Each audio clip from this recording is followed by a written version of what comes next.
Subscribe to our channel. Click on bell icon. You never miss any update. So in previous class, we have discussed about features of Java, isn't it?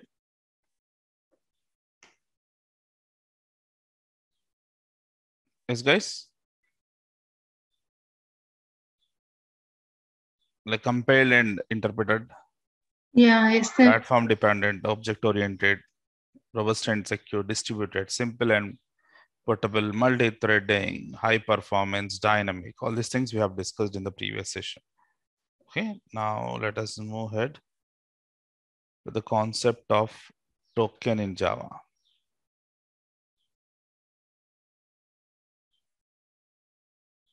So what does Java program do is whenever you write a statement, a huge statement, whatever it may be, a line, మీరు code రాసారు అనుకోండి, a line of a code. దాని compiler చిన్న చిన్న parts గా break చేస్తుంది. Meaningful blocks అన్నవన్నీ, okay, వాటిని మనం టోకెన్ అంటాం. స్మాలెస్ట్ యూనిట్, ఒక కోడ్ లో ఒక స్మాలెస్ట్ యూనిట్ ని టోకెన్. ఈ స్మాలెస్ట్ యూనిట్స్ అన్ని కలిపితేనే మీ కోడ్ అవుతుంది. ఓకే, ఈ స్మాలెస్ట్ యూనిట్ మీనింగ్ఫుల్ ఉండాలి, అంటే ఎట్లా ఏదో ఒకటే బ్రేక్ చేయదు.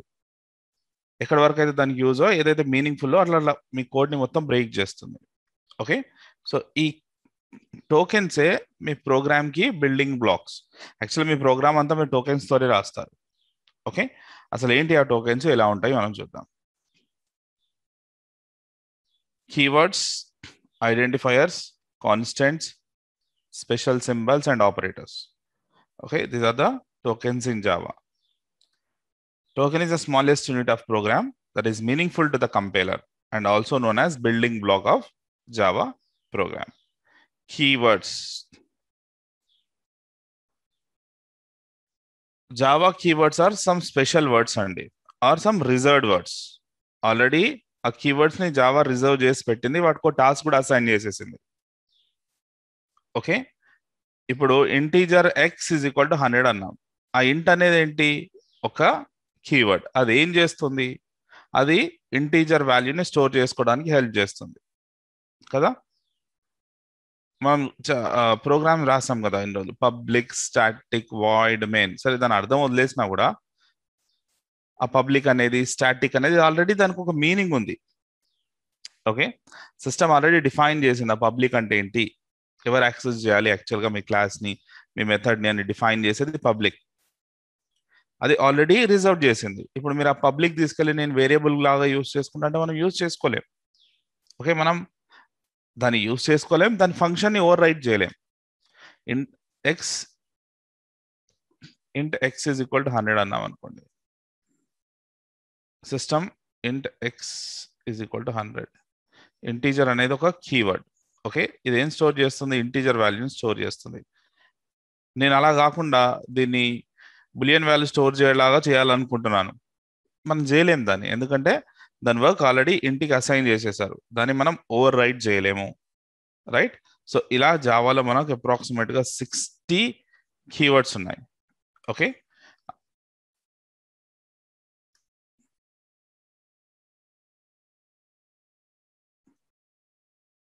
Just Java keywords in Java అని టైప్ చేయండి. ఇక్కడ చూసారా, ఇది docs.orchil.com. ఆల్రెడీ మనం డిస్కస్ చేసాం కదా, జావాని 2009లో ఆర్కిల్ వాళ్ళు తీసుకున్నారు. ఓకే, సో ఆర్కిల్ డాక్యుమెంటేషన్లో ఉంది ఇది చూడొచ్చు. Java language keywords.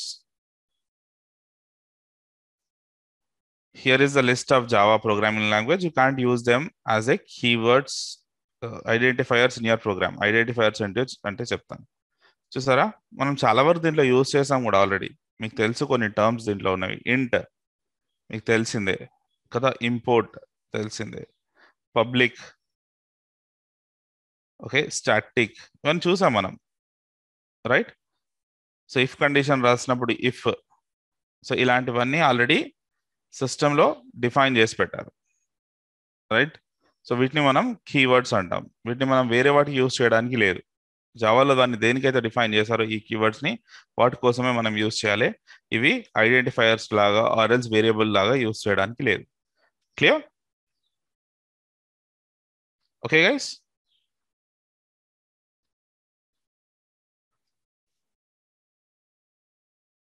Any questions?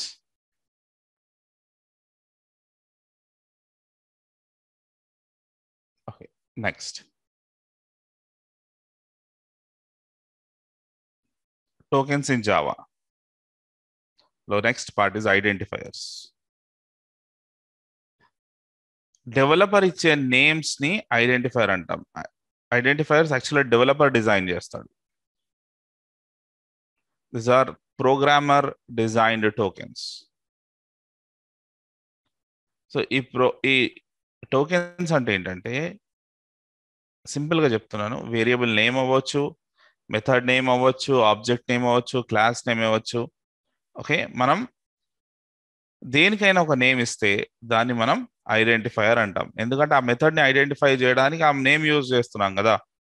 Name of the variable ఒక ఐడెంటిఫైయరే, నేమ్ ఆఫ్ ద మెథడ్ ఐడెంటిఫైయరే. ఓకే, సేమ్ ఎగ్జాంపుల్ తీసుకుందాం. String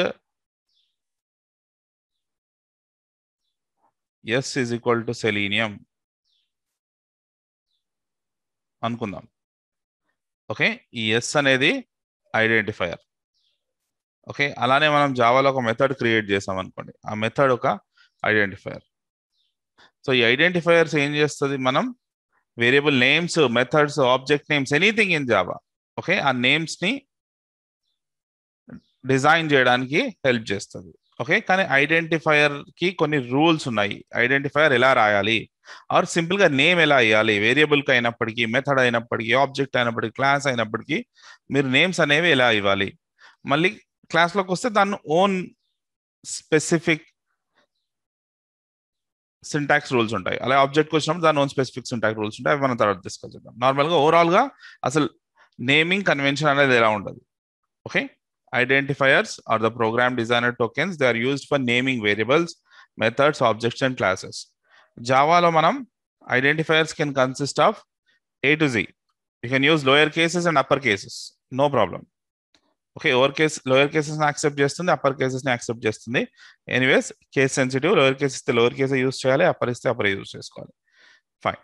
so it accepts all characters A to Z. Okay, next it accepts digit 0 to 9, A digit అయినా use చేసుకోవచ్చు. And మనకు identifiers లో 2 special characters మాత్రమే approved. ఒకటి అండర్-స్కోర్, ఇంకోటి $symbol. Okay, ఇవి కాకుండా వేరే స్పెషల్ క్యారెక్టర్స్ ఏవి మనం యూస్ చేసుకోలేం. మీరు వేరియబుల్కి నేమ్ ఇచ్చినా, మెథడ్కి నేమ్ ఇచ్చినా, ఆబ్జెక్ట్కి నేమ్ ఇచ్చినా, ఓకే, ఒక క్లాస్కి మీరు నేమ్ ఇచ్చినా ఈ సింటాక్సే, ఇలాంటి ఈ రూలే ఫాలో అవ్వాలి. ఓకే, నెక్స్ట్ ఫస్ట్ క్యారెక్టర్ అనేది ఎప్పుడైనా కూడా నెంబర్తో ఉండకూడదు. Should not start with number. అది లెటర్తో స్టార్ట్ అయినా పర్లేదు, ఆర్ అండర్స్కోర్తో స్టార్ట్ అయినా పర్లేదు, $సింబల్తో స్టార్ట్ అయినా పర్లేదు, కానీ అది మాత్రం నెంబర్తో స్టార్ట్ అవ్వకూడదు. స్పేసెస్ ఆర్ నాట్ అలౌడ్, అంటే సింగిల్ వర్డ్ లాగానే ఉండాలి. స్టూడెంట్ నేమ్ గురించి వేరియబుల్ క్రియేట్ చేస్తున్నాను అనుకుందాం. స్టూడెంట్ స్పేస్ నేమ్ సిస్టమ్ తీసుకోదు. Student -, name system will not take. Student underscore name it can take. Okay, or student name directly. జనరల్గా మనం camel కేసెస్లో రాస్తాం, మధ్యలో టర్మ్స్ ఆర్ మధ్యలో వర్డ్స్ని మనం అప్పర్ కేసెస్లో రాసుకుంటే అది మనకు వీలుగా ఉంటుంది, చూడడానికి అర్థమయ్యేట్టుగా ఉంటుంది ఈజీగా. And Java keywords are not allowed as variables. We know it already. Okay, so best practice of writing identifiers, have a look on this.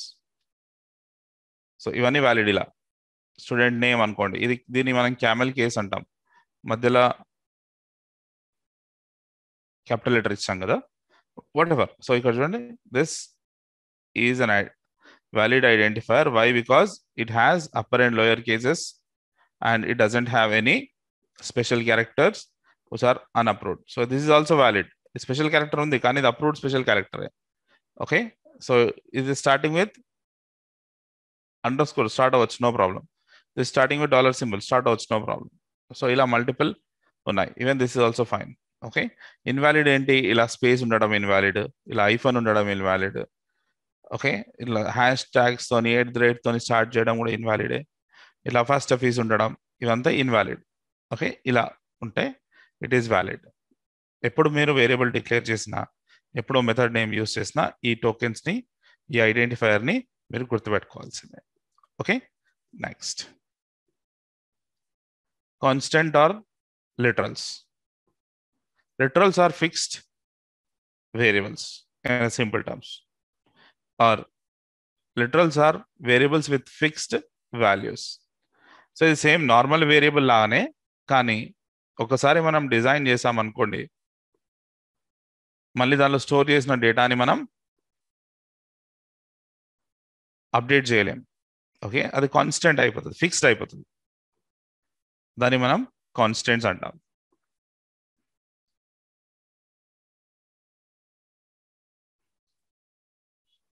Just try to understand it. Integer a is equal to 10. Okay, this is a value of integer.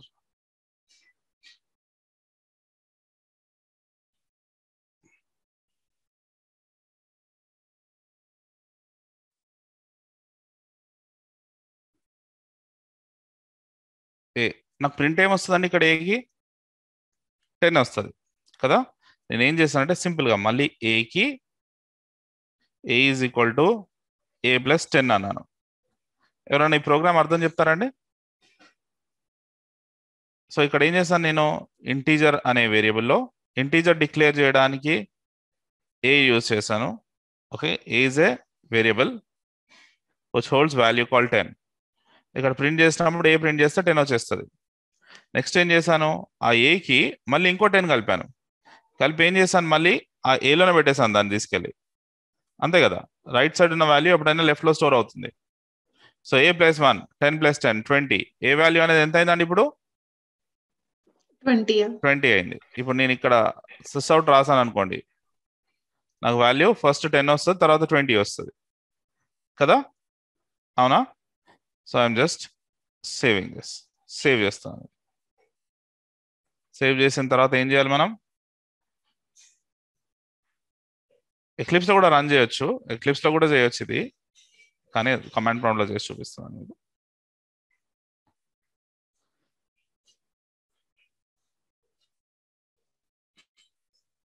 cmd sorry cd space desktop, okay, and java c, java compiler, example exampl exampl 1.java. Successful compilation తర్వాత class file create అవుతుంది, అవునా? నేను ఎట్లా work చేస్తుంది Java చూసాం కదా. Compile చేశాను. ఇప్పుడు నేను కంపైల్ చేసిన తర్వాత ఏమవుతుందండి, what happens after compilation of Java? నేను కంపైల్ అండ్ ఇంటర్ప్రిటర్ చెప్పాను కదా, బైట్ కోడ్ కింద చేంజ్ అవుతుంది. Byte code, yeah byte code వస్తుంది. స్లో ఎగ్జిక్యూట్ అవుతుంది, slow. Byte code dot class file generate అయింది. ఇక్కడ చూడండి ఎట్లుంది ఇది. మనం హ్యూమన్ రీడబుల్ ఫార్మాట్ లో లేదు, సిస్టమ్ రీడబుల్ ఫార్మాట్ లో కూడా లేదు. సో దీన్ని మనం ఎగ్జిక్యూట్ చేయాలి. సో జావా స్పేస్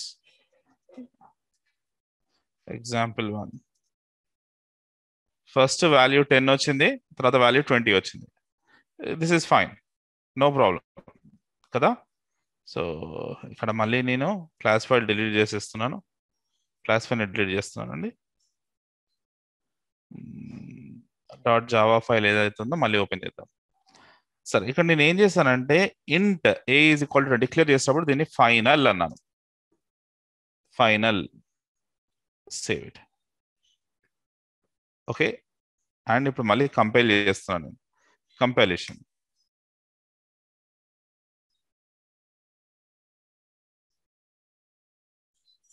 ఎర్రర్ వచ్చింది. Can't assign A value to a final variable A. A is equal to a+10 అనేది పాసిబుల్ కాదు. ఎందుకంటే అది ఫైనల్ వేరియబుల్ అని ఆల్రెడీ అన్నారు. ఫైనల్ అన్న తర్వాత మళ్ళీ మనం దానికి వాల్యూని అసైన్ చేయలేము. ఓకే, ఎస్, దీన్ని మనం కాన్స్టెంట్ అంటాం, కాన్స్టెంట్ వేరియబుల్. క్లియర్? అది వాల్యూ మళ్ళీ చేంజ్ అవ్వదు. Next,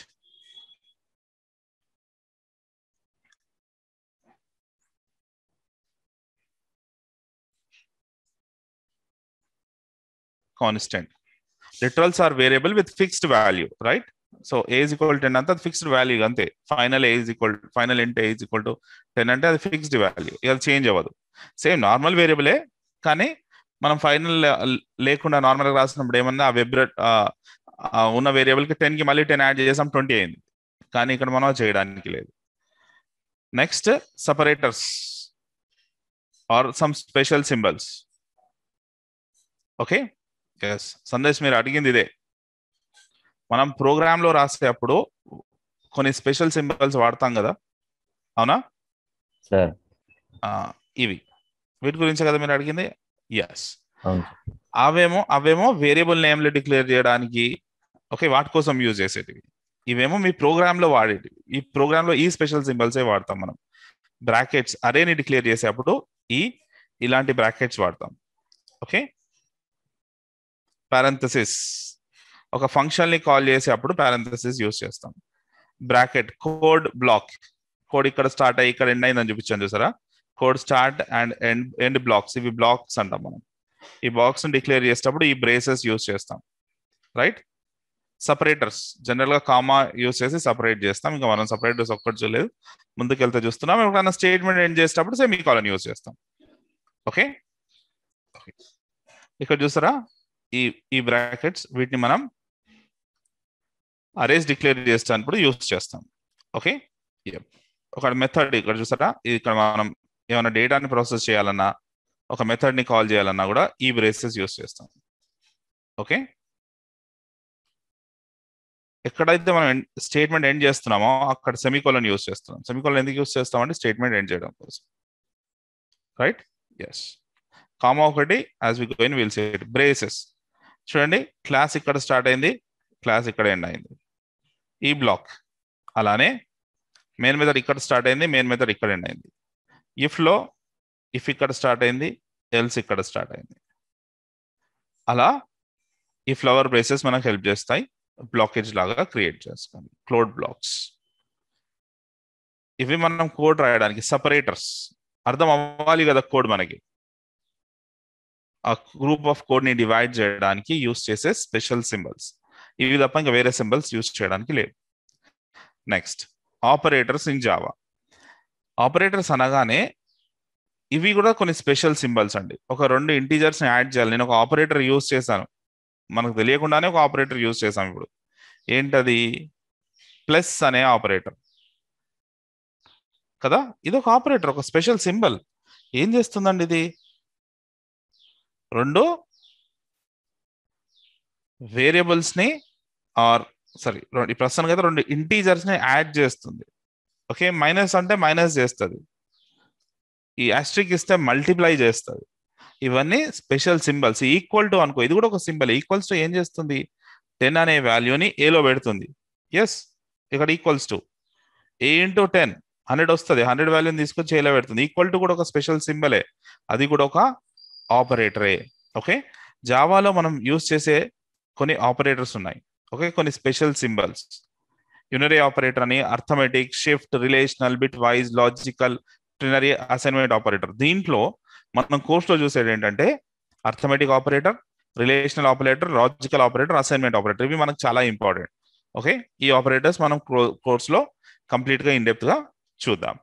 okay, this are what tokens in Java. So ఇప్పుడు మనం ఇంకొంచెం డీటెయిల్ గా ప్రోగ్రామ్ లోకి వెళ్దాం. వేరియబుల్స్ నుంచి స్టార్ట్ చేద్దాం జావా ప్రోగ్రామ్ ని. Okay, so let's start. Okay, so here we can see x is equal to 15. దీంట్లో వేరియబుల్ ఏదో చెప్పగలుగుతారా? x 15 ఏమంటాం? 15 ఏంటి? వాల్యూ. ఈక్వల్ టు చూసారా? ఈక్వల్ టు ఏమంటాం? ఇప్పుడే డిస్కస్ చేసాం. Special symbol. Special symbol operator. Operator special symbol. కానీ ఈ సింబల్ ని ఆపరేటర్ అంటాం. ఏం ఆపరేట్ చేస్తుంది? అది 15 ని తీసుకెళ్ళి ఎక్స్ స్టోర్ చేయడానికి హెల్ప్ చేస్తుంది.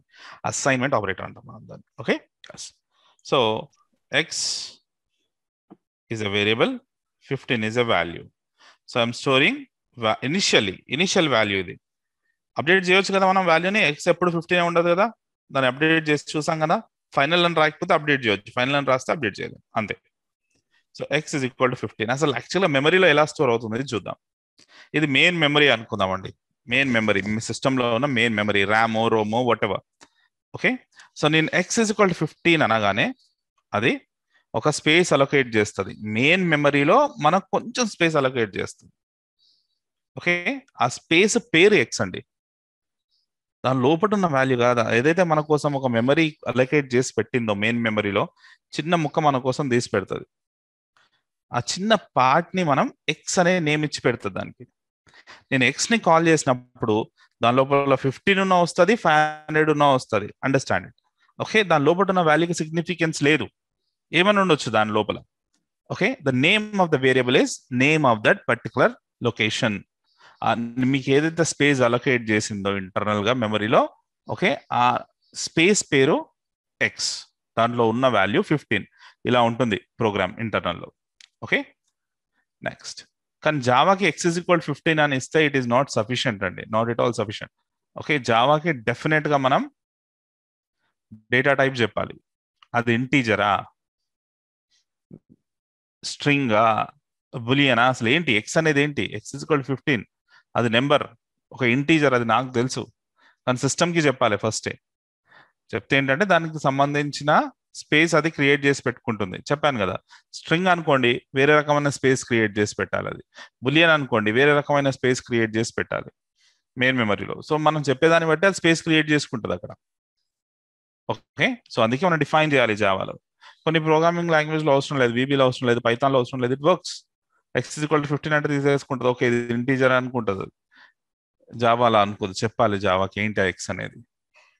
ఓకే, సో సేమ్ దీనిలో డేటా టైప్ ఏంటి చెప్పండి కింద example. What is data type in this? Data type string. Value వచ్చి సెలీనియం. Variable y. So we are storing selenium into a variable called y, and y's data type is string. Antena? Next, data type, the type of data that can be stored in this variable. Perfect. Variable name given to the variable value. It's an initial value stored in the variable. Initial value antaru endukante value change avvachu, there are chances. Okay, so in Java it's mandatory to declare the variable before using it. Only rules, variable or value of the variable can be changed during execution.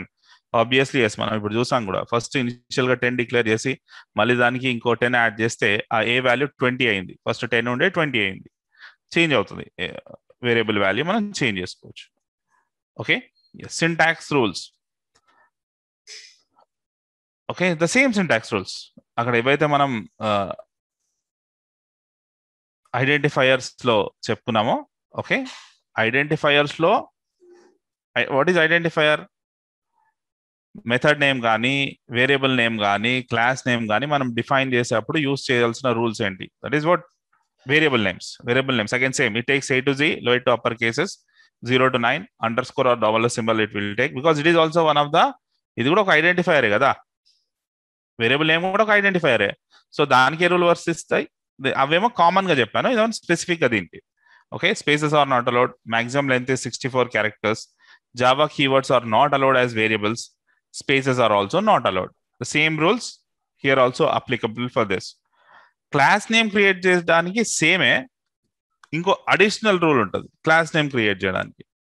ఏంటది? Class name ఎప్పటికీ upper కేస్తో start అవ్వవు, ఎప్పుడు upper కేస్తోనే start అవ్వాలి class name. Okay, మళ్ళీ దానికి కూడా A to Z తీసుకోవచ్చు, 0 to 9 తీసుకోవచ్చు. Okay, so anything, the same syntax rule follows there, కానీ ఇంకో అడిషనల్ సింటాక్స్ రూల్ ఉంది అలా. ఓకే, ఐడెంటిఫైయర్స్ లో ఉన్న కామన్ రూల్స్ యూస్ చేస్తూ ఆ స్పెసిఫిక్ కి ఉన్న రూల్స్ కూడా మనం యూజ్ చేయాల్సి వస్తుంది. దాన్ని మనం డిస్కస్ చేస్తాను ముందుకు వెళ్తుంటే. Next, okay, we have 3 types of variables: local variable, instance variable and static variable. Local, instance and static. దీన్ని మనం స్కోప్ అంటాం. మీరు వేరియబుల్ ఎక్కడ డిక్లేర్ చేశారు, వేరియబుల్ ఎక్కడ యూజ్ చేస్తున్నారు అనే దాన్ని బట్టి దాని లైఫ్ డిసైడ్ చేసి ఉంటుంది. ఓకే, దాని లైఫ్ అంటాం. ఆర్ దాని స్కోప్, ఎక్కడ క్రియేట్ చేశారు ఒక వేరియబుల్ని.